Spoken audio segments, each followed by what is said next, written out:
Caríssimos irmãos, caríssimas irmãs, estimados internautas, que Deus, na sua infinita bondade e misericórdia, mais uma vez, conosco, possa, nesta noite, nos abençoar. Emmanuel, o benfeitor de Chico Xavier, quando ele estava aqui na Terra, entre nós, Emmanuel nos deixou um legado enorme das suas obras filosóficas, juntamente com o espírito de André Luiz, mas voltado para suas obras técnicas, científicas, como médico aqui foi na sua última reencarnação. E Emmanuel nos diz, se Deus, de fato, quisesse a dor, se Deus, de fato, quisesse a dor, ele não tinha dado ao homem a descoberta do analgésico. Se Deus, de fato, quisesse a dor, ele não tinha dado ao homem a descoberta do analgésico. Logo, na condição material, percebemos que a medicina avança para cumprir o seu papel, trazendo a cura, diminuindo o sofrimento, a dor dos pacientes, dos seus familiares. Entretanto, caríssimos internautas, nós temos as dores da alma, nós temos a dor moral, temos sentimentos, somos, além da condição humana, espíritos imortais, e que, por sua vez, estamos na atual existência com todas as impressões contidas em nosso perispírito, refletindo no nosso corpo físico. Daí, muitas das vezes, as doenças, o sofrimento, as discórdias, as guerras, seja uma situação mais isolada ou de forma coletiva. Percebemos, então, que nós estamos aqui, embora de passagem. Viemos do mundo espiritual e para o mundo espiritual um dia retornaremos. Mas o maior capítulo do Evangelho segundo o Espiritismo, que foi editado por Allan Kardec juntamente com os amigos benfeitores imortais, em março de 1864, e neste Evangelho segundo o Espiritismo encontraremos os 4 evangelistas trazendo as suas anotações juntamente com os apontamentos dos amigos benfeitores espirituais. E no capítulo 5 do Evangelho segundo o Espiritismo, encontraremos Bem-aventurados aflitos. É o maior capítulo do Evangelho, aonde esse tema da aflição, do sofrimento, da dor, paira na humanidade. Ora, há 50 anos atrás, o nosso planeta era composto de 4 bilhões de habitantes. 4 bilhões de habitantes. Passados os 50 anos, hoje a Terra abriga mais de 8 bilhões de habitantes. Em torno de 8 bilhões e 100 milhões de habitantes. O dobro em 50 anos. Dobrou-se a população da Terra. Consequentemente, podemos dizer que 50 anos depois foi acrescentado mais 4 bilhões de reencarnações, de espíritos reencarnando no planeta Terra, seja pela primeira vez ou já algumas vezes. E com isso, quanto maior o mundo em que vivemos, em termos habitacionais, em números, consequentemente, a chance dos problemas também ser maiores é muito grande. Com isso, caríssimos irmãos e estimadas irmãs, segundo os amigos benfeitores espirituais, vivemos num mundo de provas e expiações, que a felicidade não é deste mundo. Por isso que vimos tanto sofrimento, doenças, matanças, catástrofes, guerras, violência,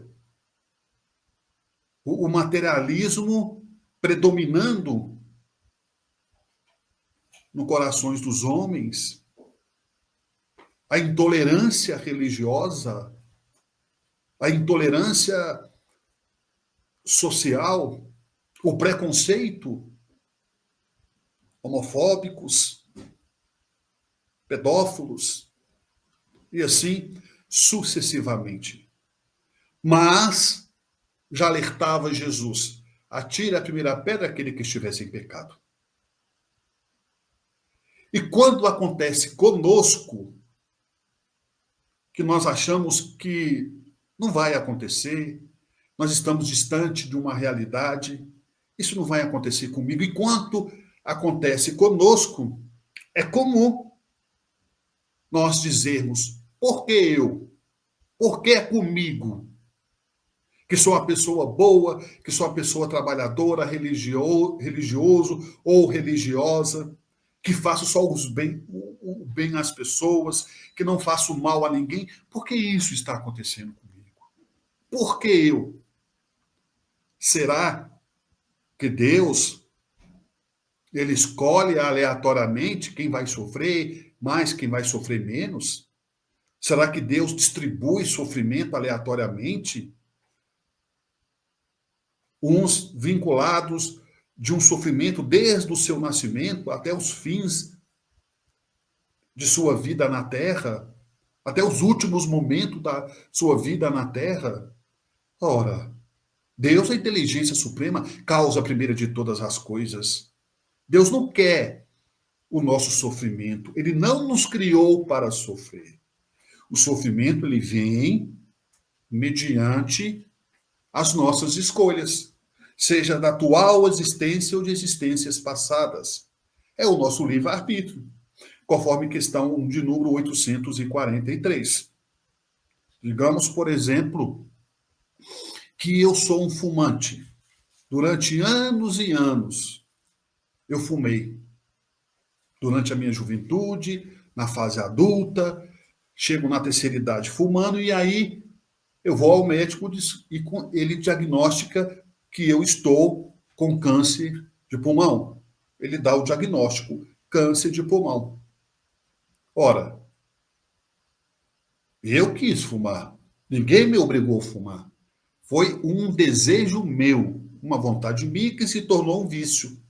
E aí vem o sofrimento, que é o câncer, é o tratamento agressivo, é colocar a família toda envolvida em uma determinada situação que é muito delicada. E com isso eu pergunto, olha, por que comigo?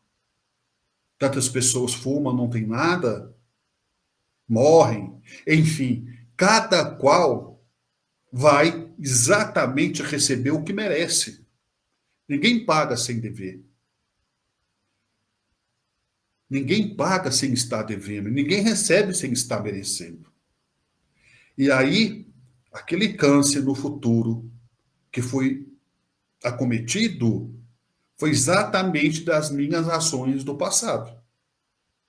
E quando vem aquela doença, aquela enfermidade, no qual não tem explicação, eu não bebo, eu não fumo, eu sou uma pessoa que pratica esporte, de repente contrai uma doença que foge ao controle dos médicos.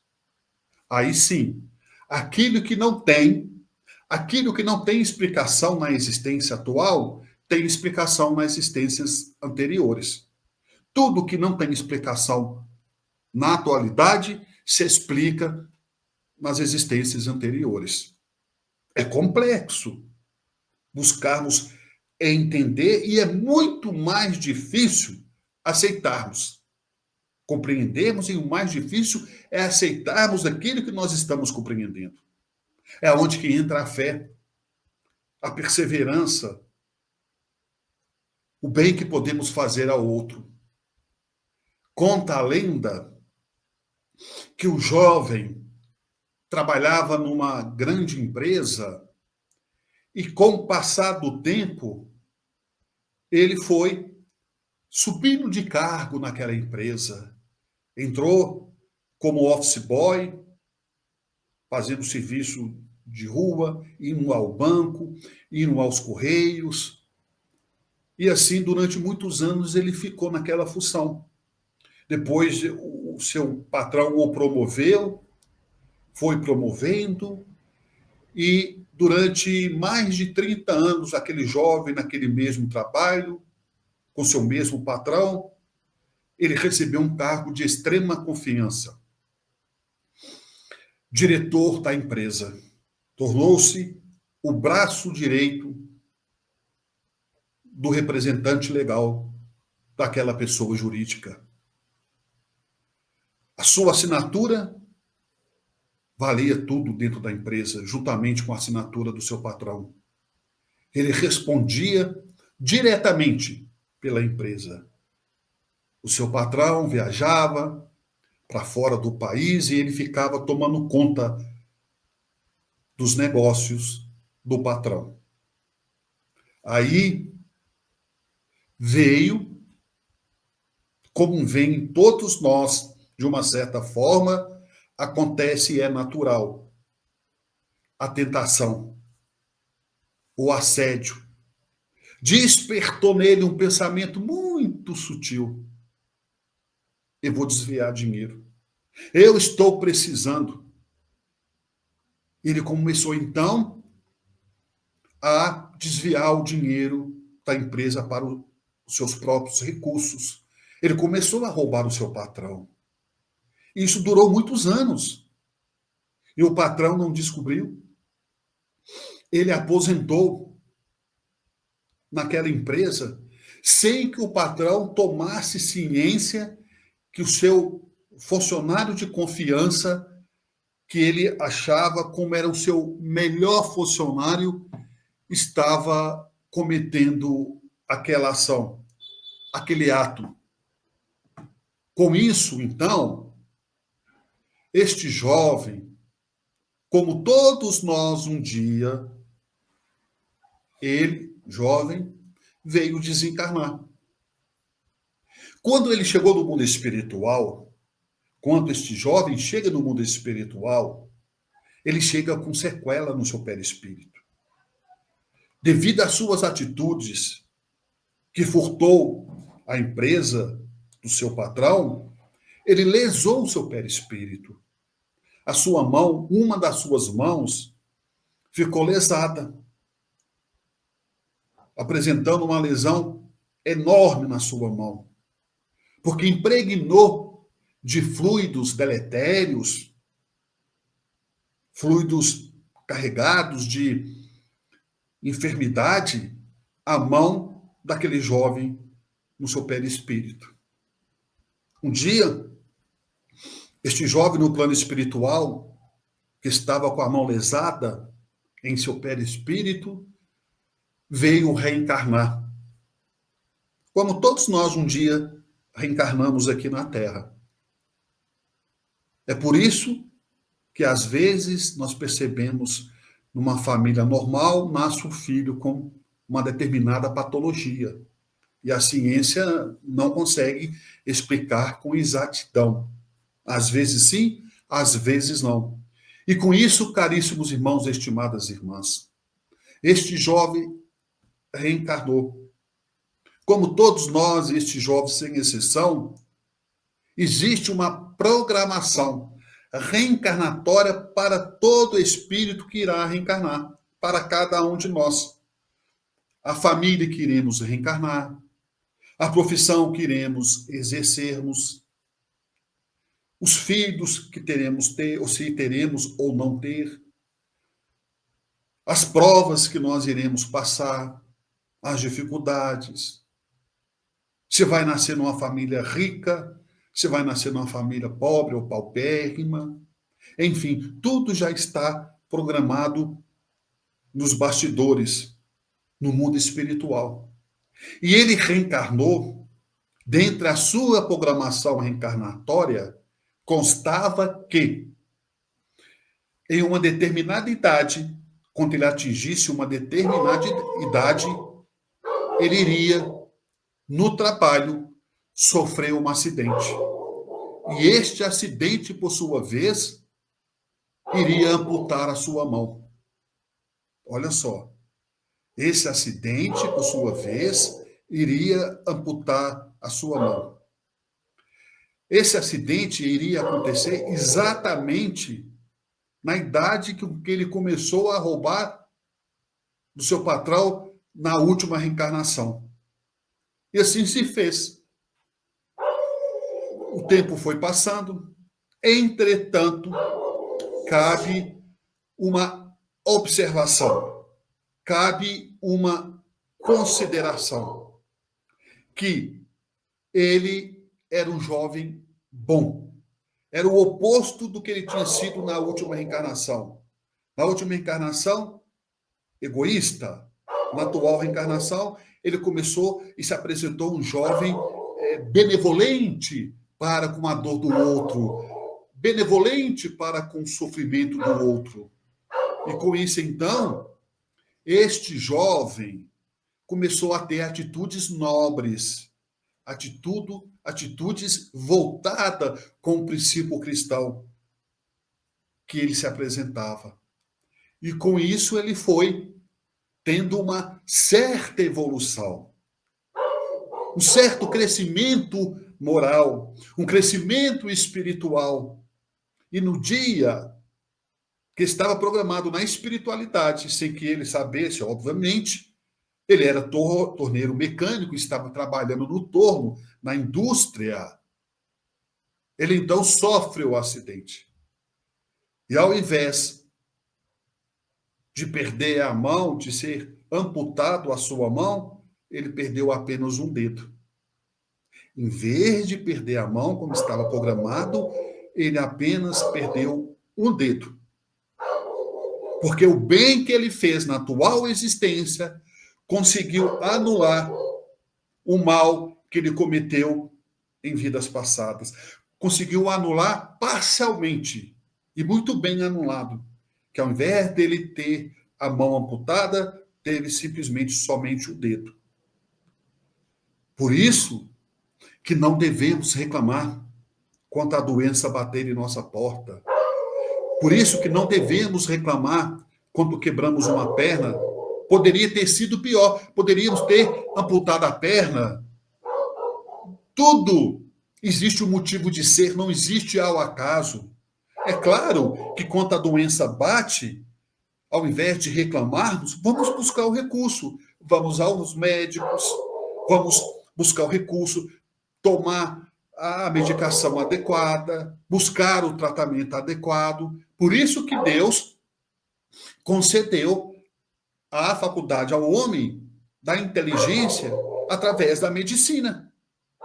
Como nós falamos, nós pronunciamos no início da nossa fala. Se de fato Deus quisesse a dor, ele não tinha dado ao homem a descoberta do analgésico. Olha só.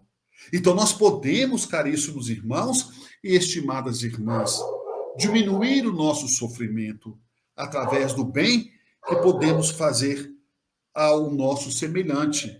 Nós podemos diminuir o sofrimento ou podemos também aumentar o nosso sofrimento quando nós fazemos para o nosso semelhante. Tem pessoas que vivem se queixando, vivem reclamando. Ela aumenta o sofrimento dela. O sofrimento parece maior na sua visão. É uma pessoa negativa. É uma pessoa que não consegue enxergar o bem dos outros, só consegue enxergar a maldade. Que ninguém serve para ela, ninguém presta. Que as pessoas são imprestáveis. Cada qual vive o seu mundo. Mas nem por isso devemos fechar os olhos para as coisas boas.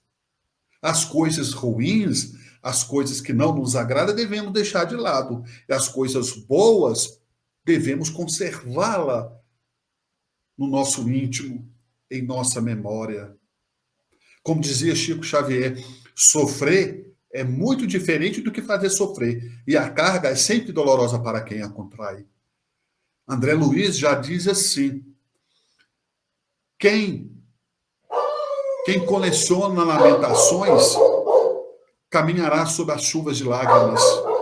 Quem coleciona lamentações caminhará sob as chuvas de lágrimas. Olha só, aquela pessoa que vive reclamando, ela está carregando um sofrimento, um peso a mais nos seus ombros.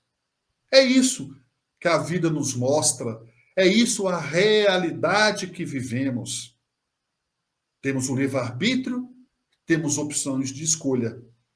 Podemos ir para o bem ou podemos vincular para o mal.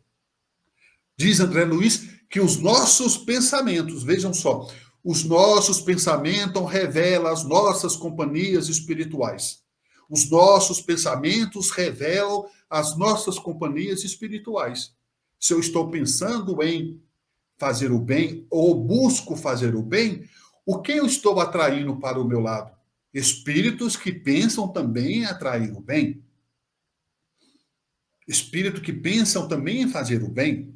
Mas se eu estou pensando em fazer o mal, em cometer um assassinato, um homicídio, roubar, prejudicar, obviamente eu vou atrair espíritos também do mesmo naipe, que pensam da mesma forma tanto quanto o meu.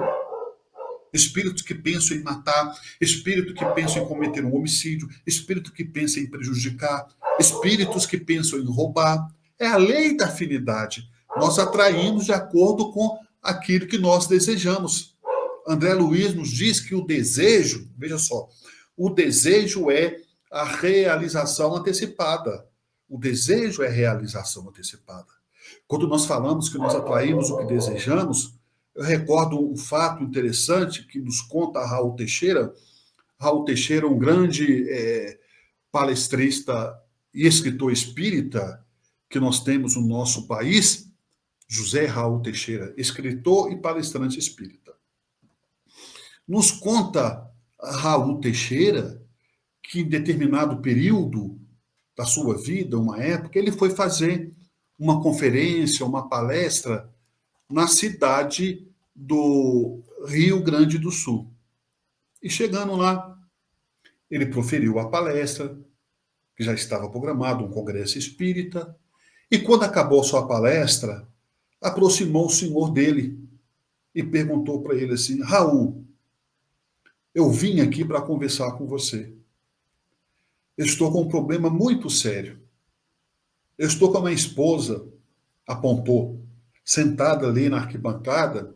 Eu vim até você para te dizer e te perguntar ao mesmo tempo o seguinte: eu queria saber se é espiritual ou se não é.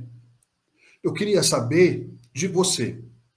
A minha esposa, eu trouxe ela aqui, foi por isso que eu vim também, que ela cismou, ela pôs na cabeça dela um absurdo. Ela pôs na cabeça que ela está com câncer.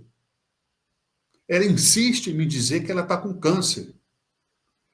No começo, eu relevei, disse o senhor Raul Teixeira. No começo, eu relevei.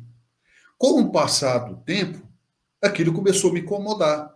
Todos os dias ela fala: eu estou com câncer, eu vou morrer, eu tenho pouco tempo de vida, e aquilo foi me incomodando de tal forma que eu levei ela nos melhores hospitais do Brasil, no Alberto Einstein, em São Paulo. Eles fizeram todos os exames possíveis de imagens, laboratórios de sangue, enfim. E foi constatado, os médicos deram o diagnóstico que ela não tem nada, que ela não tem sequer uma célula maligna e que ela não tem câncer.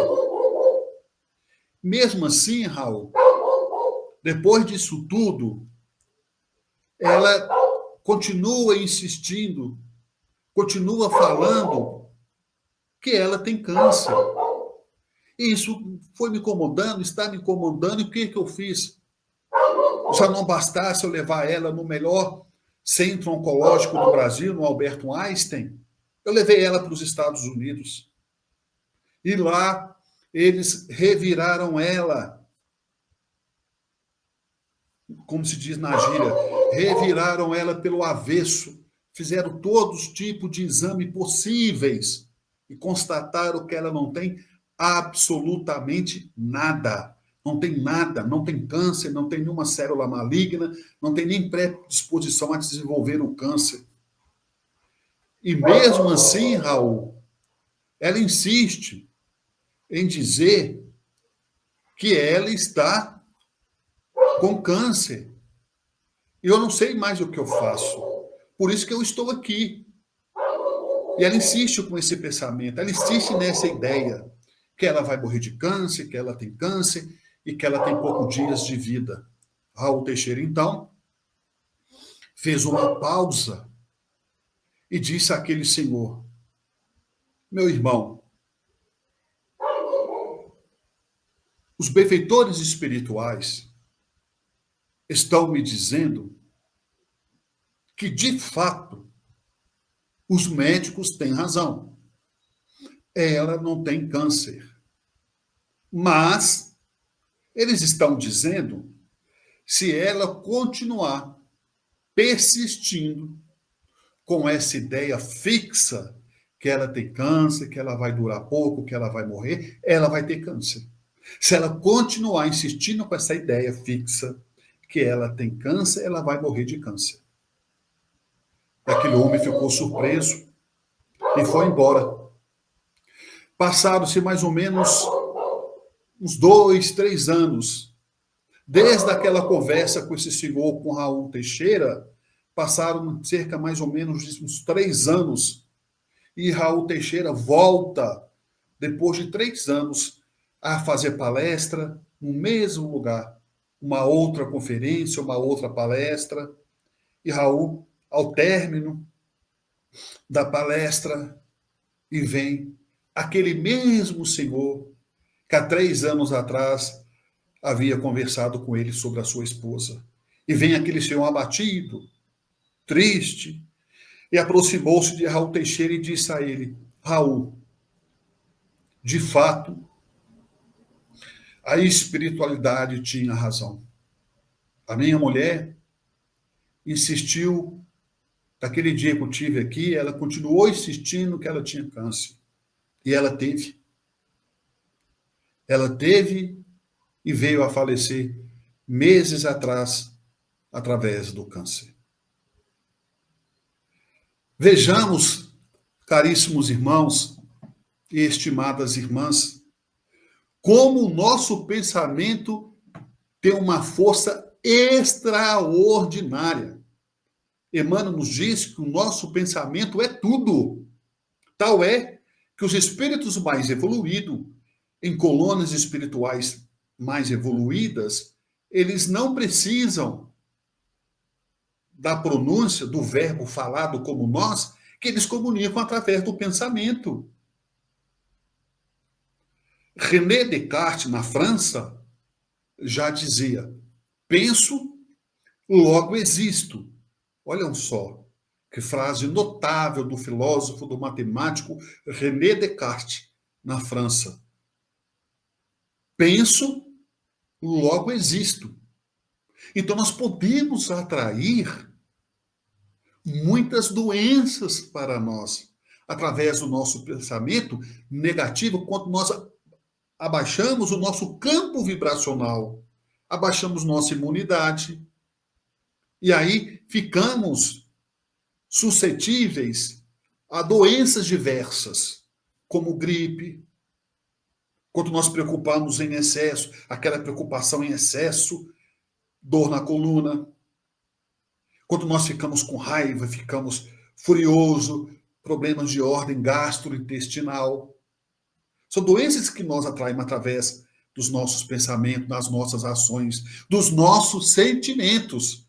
E quem comanda as nossas ações, os nossos sentimentos, é o nosso cérebro, que é guiado pelo nosso pensamento, que é a base de tudo, é o nosso pensamento. No Livro dos Espíritos, na questão de número 21, Allan Kardec pergunta aos benfeitores espirituais: que é espírito? Que é espírito? E eles respondem: é um princípio inteligente. Ora, nós somos um princípio inteligente. Através do nosso espírito, nós podemos construir ou destruir. Sim.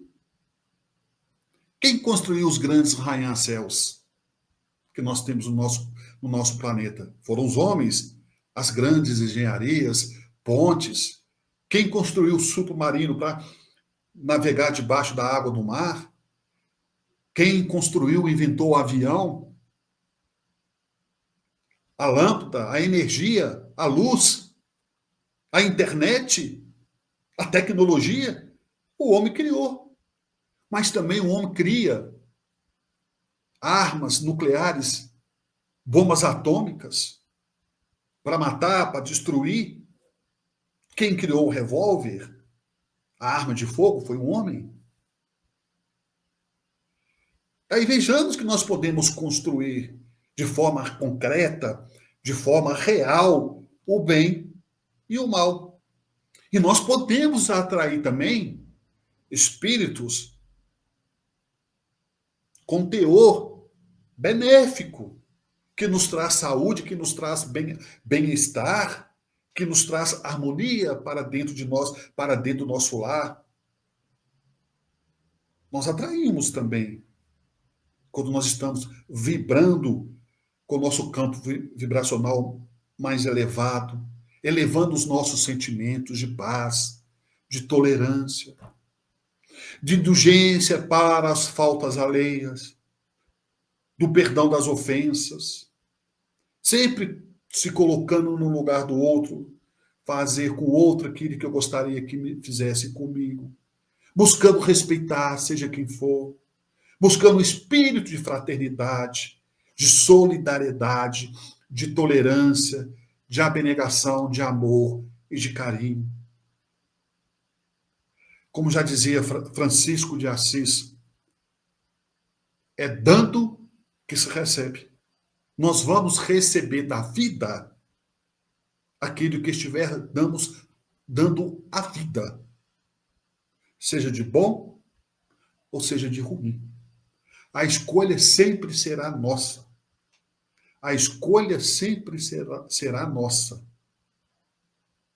Quanto maior for o bem que realizarmos, maior no sentido não de grandeza, de espetáculo para ser reconhecido diante da sociedade, diante das pessoas. Não. O bem sem olhar a quem. Dá com a mão sem que a outra veja. O bem, ele é silencioso, ele não faz escândalo, ele não incomoda, ele não ofende, ele não humilha. O bem sem pretensão nenhuma, sem interesse nenhum. É isso que Jesus nos ensinou. É isso que Deus quer de cada um de nós. Que sejamos pessoas boas. Jesus não nos pediu que sejamos santos, que sejamos beatos, ficarmos dentro de um templo orando o tempo todo, enfim, não. Ele deixou o maior mandamento para nós. Capítulo 11 do Evangelho. Amar a Deus sobre todas as coisas e ao próximo como a ti mesmo. Amar ao próximo como a nós mesmos é fazer com ele aquilo que não gostaríamos que ele nos fizesse. Sempre se colocar no lugar do outro ao agirmos, a tomarmos as nossas medidas, a tomarmos as nossas decisões. É assim que funciona na vida. É a lei de ação e reação. Quem planta vento, colhe tempestade. Quem planta amor, colhe harmonia e colhe paz. Quem planta discórdia, sofrimento, colhe uma mente perturbada, uma mente inquieta, uma mente agitada, uma mente ansiosa e depressiva. É claro, caríssimos irmãos, estimadas irmãs, cada qual de acordo com a sua condição, cada qual de acordo com a sua programação reencarnatória. E lembrando que cada caso é um caso. Ora, se nós queremos um mundo melhor, se nós queremos um país melhor, se nós queremos uma cidade melhor, se nós queremos um bairro melhor, se nós queremos um lar com um ambiente melhor, obviamente, para que isso possa vir a acontecer, nós temos que ser melhores. Não adianta eu votar em fulano, votar em ciclano. Não adianta eu culpar o governante somente, não adianta eu culpar o meu prefeito, o representante do meu bairro, da minha comunidade. Não adianta eu culpar o meu pai, a minha mãe, os meus filhos, a minha companheira. É preciso que eu melhore dentro de mim para que as coisas ao meu redor comecem a melhorar também. Porque senão não faz sentido. Nós não vamos sair do lugar. Nós estamos querendo, é justo, é correto, queremos o melhor para nós. Mas é preciso fazermos a nossa parte. É a mesma coisa o trabalhador. Ele não trabalha e quer receber? Ora, ele vai receber proporcional ao que ele trabalhou. Se ele falta de serviço, não apresenta atestado, vai ser descontado na remuneração